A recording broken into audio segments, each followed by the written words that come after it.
Hello les accros de la déco, ici la botte secrète décoration, la chaîne qui vous apprend à relooker votre intérieur dans la bienveillance et surtout dans la joie. Aujourd'hui, je voulais vous partager une expérience que j'ai eue pas plus tard que le week-end dernier avec un appartement Airbnb. Mais attention, je n'ai absolument rien contre Airbnb. Bien au contraire, je trouve que leur service est top. Le concept est juste génial de mettre en relation les voyageurs avec les propriétaires. Je trouve que c'est un concept humain qui permet de gagner de l'argent, qui permet de rendre service aux voyageurs, aux visiteurs. Et aussi, on est beaucoup dans le partage et dans l'envie aussi de partager sa déco finalement. Et Airbnb, c'est un service vraiment complet. Leur site, il est très bien fait, leur application est très bien faite. Et tout ça partout dans le monde, donc c'est hyper pratique. Donc je n'ai rien contre Airbnb, je tenais à le dire au début de la vidéo. Et sachez que j'avais jamais eu de problème avec Airbnb avant, bien au contraire, ça s'est toujours très bien passé, j'étais toujours très contente et c'est peut-être pour ça que cette fois-ci je me suis pas trop méfiée d'ailleurs. Dans cette vidéo, le message que je veux vous partager, c'est l'importance de se sentir bien dans un lieu. C'est vraiment très important. Un lieu, ça peut être dans un appartement, dans un hôtel, dans un lieu où vous travaillez, ou un lieu pour se reposer, pour s'apaiser, ou encore un lieu de vacances pour s'évader. C'est mon message aujourd'hui. À travers mon histoire que je vais vous raconter maintenant, je veux vous transmettre l'importance de se sentir bien dans un lieu. Alors, voilà l'histoire. Je remonte mes manches parce que c'est vrai que c'était... Là, j'en rigole, mais sur le moment, je rigolais pas du tout. Alors, le week-end dernier, j'ai fait un séminaire magique d'ailleurs, bref, et où j'ai fait des fabuleuses rencontres. Et en fait, quand je fais ce genre de séminaire, ce que j'aime bien, c'est prendre un Airbnb pour avoir un logement entier. Pourquoi? Parce que j'ai accès à la cuisine, je peux faire mes petits déjeuners, je peux faire mes repas, je peux rentrer tard, ça gêne pas, enfin voilà, je fais ce que je veux. Et moi, c'est vraiment cette indépendance que j'aime dans le Airbnb. En fait, j'aime, par rapport à un hôtel, j'aime le côté indépendant. Tout est géré par l'application et j'aime le côté aussi calme. En fait, vous pouvez vraiment choisir un logement plus calme qu'on ne retrouve pas forcément dans un hôtel parce qu'il y a toujours des gens qui passent.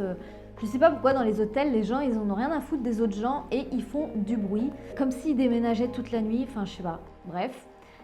Donc c'est pour ça que j'aime bien aussi dans le Airbnb et en plus, on peut choisir de très beaux logements sans forcément dépenser trop finalement. Du coup, je cherchais un logement pour ce fameux séminaire qui était en région parisienne. J'avais trouvé un magnifique appartement qui n'était pas si cher que ça et avec un petit jardin et tout, c'était parfait parce que ce que j'aime quand je fais faire des séminaires comme ça, c'est pouvoir rentrer tranquille et vraiment être au calme, travailler, digérer ce que j'ai entendu. Ça, c'est vraiment quelque chose que j'aime faire. Mais cet appartement, malheureusement, il n'était pas libre. Le week-end du séminaire approchait et j'avais vraiment besoin d'un logement. J'avais envie voilà, que ce soit terminé, que j'ai pu à penser au logement. Et ce que je fais, c'est que je prends un logement qui est très proche du lieu du séminaire. Comme ça, j'ai un petit quart d'heure à pied et je m'embête pas avec les transports. Ça, c'est un autre critère important aussi pour moi. Donc, j'ai pris simplement le logement le plus proche du séminaire que j'ai trouvé. Et c'est marrant parce que je l'avais vu la première fois que j'avais fait mes recherches et je me suis dit, ah non, cet appartement, je le sens pas, je vais pas le prendre. Mais là, je sais pas, dans la facilité, je me suis dit, bah, je vais prendre celui-là, c'est le plus près, ça va être le plus pratique. J'avais pris 2 nuits, j'arrive le vendredi soir au logement,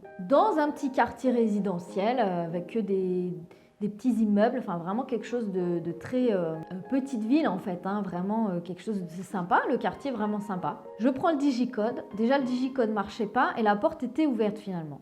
Bon, je dis ça marche pas, c'est pas grave. Ensuite, je devais récupérer la clé dans un boîtier à clé. Ça, c'est très pratique aussi quand on fait des Airbnb. Ça vous évite qu'il y ait une personne qui vous remette les clés. La clé est protégée dans un boîtier. Enfin bref. Donc, je me dirige vers la cour. Déjà, la cour de ce petit immeuble était plein de détritus, était vraiment sale et tout. Bon, déjà, ça donne pas trop une bonne image, mais passons.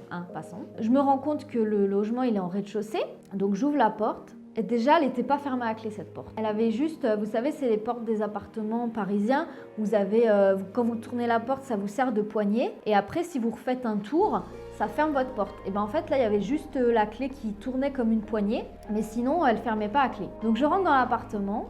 Et déjà, je sens que c'est pesant et que ça sent mauvais. Et que quelque chose goûte aussi. J'entendais un tic, tic, tic, tic.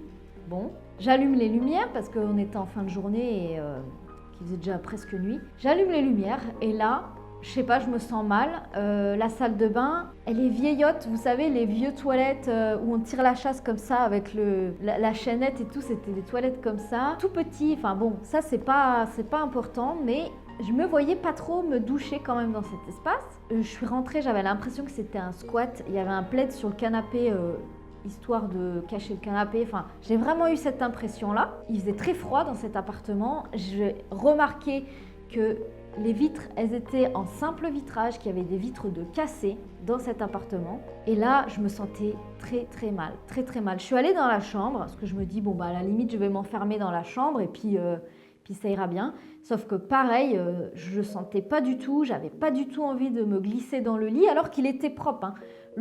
L'appartement, sincèrement, il semblait propre, mais cette odeur comme si c'était squatté. En fait, il y avait des cendriers vides, donc ça sentait le tabac froid aussi. Je suis allée dans la cuisine parce que comme je le faisais à mon habitude, j'avais mon petit sac, mon petit cabas avec ma nourriture pour le week-end, pour me faire mes petits déj, mes plats le soir et tout. Et là, je vais dans la cuisine et c'était dans un placard. Bon, à la limite, ce soit une kitchenette, c'est pas grave, quoi. J'ouvre le frigo, tout ça.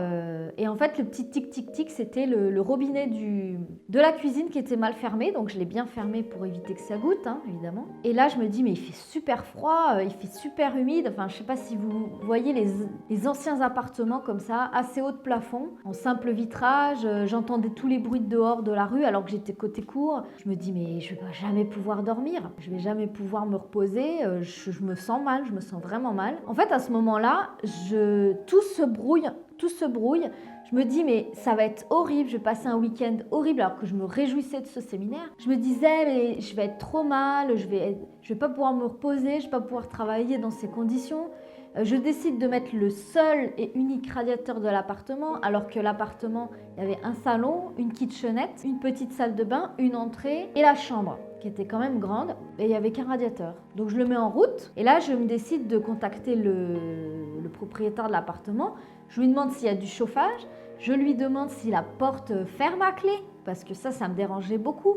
Ça me dérangeait parce que, voilà, on est dans un endroit qu'on ne connaît pas, c'est important de se sentir sécurisé. Et là, moi, je me suis dit, quelqu'un dans la nuit va rentrer. Enfin, je me suis fait des films, hein. Je me sentais pas en sécurité. En plus, en fait, les vitres cassées et tout, ça allait pas. Ça allait vraiment pas. Donc, j'ai paniqué. Sincèrement, j'ai paniqué. Comme je vous ai dit, tout s'est brouillé. Je voyais pas de solution. J'étais pas en mode solution, j'étais en mode panique. Et j'ai appelé mon conjoint à ce moment-là. Heureusement que lui, il m'a aidé de sang-froid. Je pense qu'il a eu vraiment peur de son côté parce que par message, je lui disais, mais attends, c'est un squat, je me sens trop mal, machin. Donc il a commencé à vraiment paniquer, à se dire, mais où est-ce qu'elle a mis les pieds, c'est pas possible, quoi. Et en fait, il a été très calme au téléphone. Il m'a dit, écoute, tu t'en vas, tu retournes dans ta voiture, tu contactes Airbnb.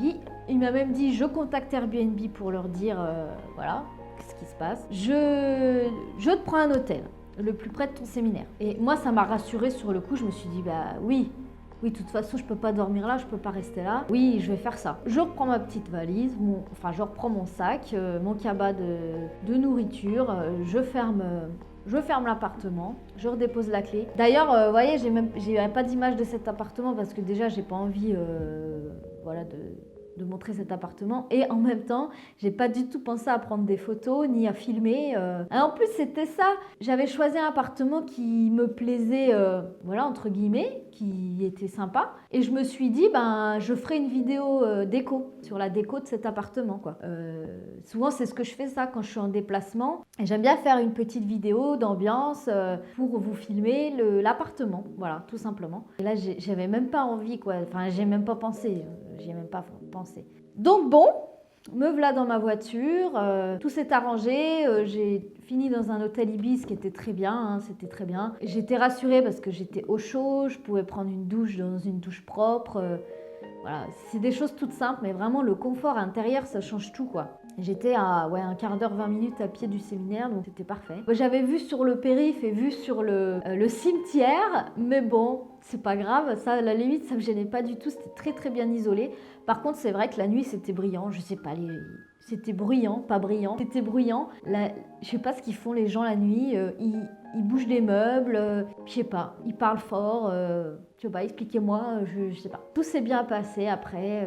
Pour terminer la petite histoire avec Airbnb, donc je les avais appelés le soir même et je savais même pas qu'ils avaient un service comme ça d'appel si t'as un problème avec l'appartement finalement. Très gentil, ils ont un service nickel franchement et ils m'ont dit oui mais vous savez dans notre charte de Airbnb, quand vous arrivez le soir même et que vous êtes dans l'appartement, normalement vous n'avez pas de remboursement. Et j'ai dit oui, je comprends, parce que sinon les gens ils seraient dans l'appartement, ils ont les clés et ils se diraient ah bah je vais les appeler puis je vais me faire rembourser. Voilà, donc j'écris au propriétaire et je lui dis allez-vous me rembourser dans l'intégralité? Et là il me dit bah c'est Airbnb qui s'en occupe. Et là sur le coup je me suis dit bon bah tant pis, hein, si je perds 200 euros, je perds 200 euros, tant pis. J'étais tellement mal dans ces lieux que je me suis dit tant pis quoi, c'était plus une histoire d'argent. Au final, j'ai eu 70 euros de remboursé, donc c'est toujours ça, hein, c'est toujours ça. Mais quand même, le gars il s'en fait pas, franchement. Je trouve que c'est assez malhonnête quand même de se faire autant d'argent sur le dos de personnes voilà, qui viennent louer un appartement. Franchement, je suis architecte d'intérieur, les logements insalubres, je sais ce que c'est. Et là, ce logement il était vraiment insalubre. Je pense que quelqu'un habite dedans, mais franchement, je ne sais pas comment fait cette personne pour rester dans ces lieux-là parce que c'est chargé, quoi. C'est vraiment un endroit chargé, quoi. Alors, dites-moi en commentaire si vous avez déjà ressenti quelque chose de lourd comme ça dans un lieu, parce que je pense qu'on a tous ce ressenti par rapport aux lieux justement, les lieux chargés ou quand vous rentrez dans un lieu, au contraire vous sentez bien ou au contraire vous vous sentez étriqué, vous sentez palpiter, paniquer.